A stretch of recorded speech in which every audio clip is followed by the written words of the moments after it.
Welcome to another edition of Sports Junkies here at RacingSportsZone.com. Steve Sparky Fifer from 105.7 FM, The Fan in Milwaukee. Catch myself along with Gery Woelfel and Rodney Makloff weekday afternoons from 2 until 6. He, of course, Gery Woelfel. How fast are you? From Racing Journal Times. If we want to catch you.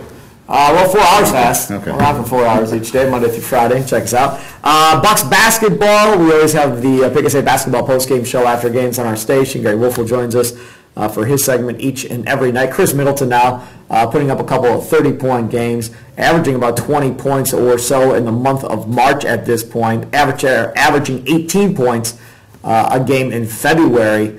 Is he a part of the future core of a championship team for this team? Oh, absolutely. I don't think there's any doubt. In fact, you and I talked about this on one of the shows, that his agent is Jeff Schwartz, and Jeff Schwartz is real tight with Jason Kidd. He's real tight with Lazary, one of the owners. So I would be absolutely shocked if Khris Middleton would move on.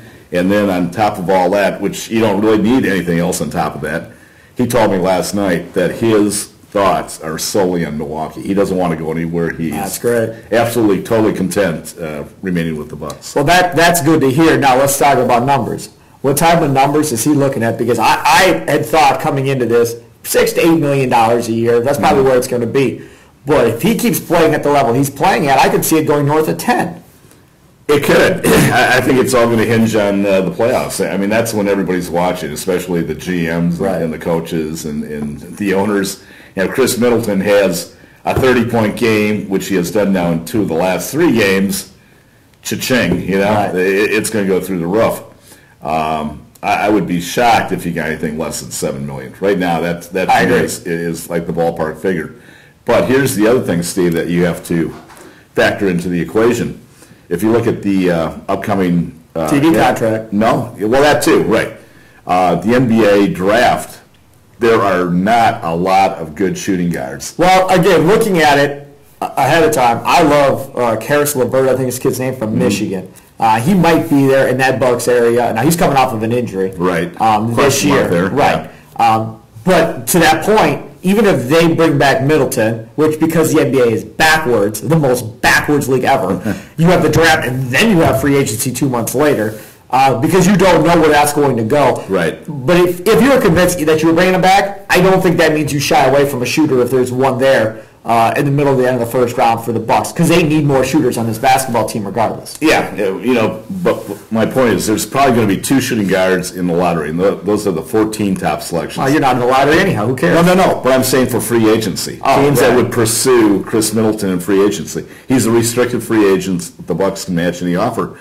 But if you're the Knicks, the Lakers, you can name probably 10, 12 teams that need a shooting guard. You're going to make a run at Khris Middleton, and you might give him a lot of money. But see, this is just it. How many teams actually view him still as a shooting guard versus a small forward? Because I think he's a small forward being forced to play shooting guard and has adapted very well and played very well. So now he's a shooting guard for the Bucks. I just think if you look at other basketball teams, they still may view him as a small forward. They probably do, and a lot of teams view him as a wing, and they're interchangeable. Sure. You're a small forward and you're shooting guard, so they'll say, hey, that's a heck of a player. He can give us some offense. And I mean, he's just been a godsend for the Bucks, because after the Brandon Knight trade, you thought, where are they going to get any scoring? And he's stepped up in a big way. I brought this up last night on a postgame show as well. Jabari Parker, Giannis, Khris Middleton. Let's say that's your big 3 going forward. Right. Who leads the team in scoring? Who's second? Who's third? Parker. I said this from day one. I expect him to be a 20-point-per-game scorer. So he's the first guy. The only guy that's going to hold him back is Jason Kidd. Okay. I know Jason Kidd believes that he's shooting the ball too much. He'll pull him out of the game. But and I don't think so. Kidd understands stars in this league. So Jabari Parker 1. Is Middleton then 2? Or do you think Giannis is still 2? At this point, for the next couple of years, without a doubt. I mean, Giannis shows flashes. Yes, he does. But at 29 the other night. Right, exactly. But then he'll come back and get an 8-point game. Sure. And the mark of a true good player is, hey, you got to get 15 to 20 every night. Right, and you're talking about a kid that's still raw and growing. And again, as we always talk about Giannis, improve that jumper. That's how you take it to the next level for him. He's Gery Woelfel. I'm Steve Sparky Fifer. Thanks for tuning in. Another edition of Sports Junkies here at RacingSportsZone.com.